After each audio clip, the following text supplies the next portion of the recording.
আজকের ঘুমে যদি তোমার আমার মরণ হয়, বলো আগামীকাল কবরে গিয়া কি জবাব আল্লাহর কাছে দিবা?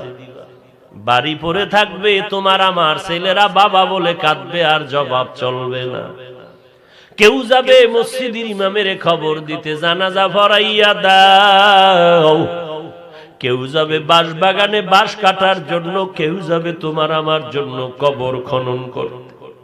তোমার আমার আপন ছেলে মেয়েরা পাশে বয়ে কাঁদবে, কিন্তু কেউ আমারে আর ঘরের মধ্যে জায়গা দিবে না। আমার আপন ঘুমের খাটের থেকে আমারে নামাইয়া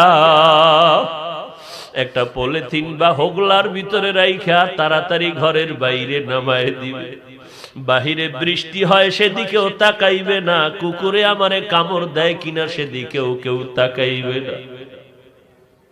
এরে আল্লাহর বান্দা, কিসের পাগলামিতে পড়েছো?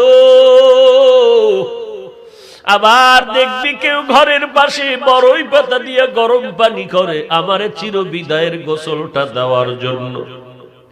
আবার কেউ দৌড়ায় আমার খাট আনার জন্য মসজিদের ভিতর।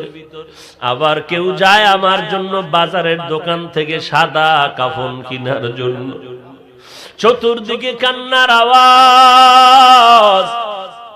যখন আমার জানাজা পড়াইয়া কবরের দিকে নিবে, আমার মা জানালা দিয়া কান্না করে বলবে, তোরা আমার সন্তানের কই নাও, শেষবারের মতো চেহারাটা দেখায় যা।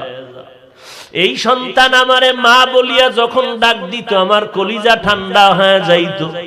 আজ আমার বাবা নাই, কে আমারে মা বলিয়া ডাক দিবে? এই সন্তানের বড় বানাইতে গিয়া আমি মা কত রাত ঘুমাইতে পারি না। এই সন্তানের পিছনে সময় দিতে গিয়া কতবার আমি মা খানা খেতে পারি না। ও আল্লাহর বান্দা, তওবা করে নাও। ওলামায়ে কেরামের কথা মতো নবীর সুন্নতের জীবনটা গড়াইয়া নাও।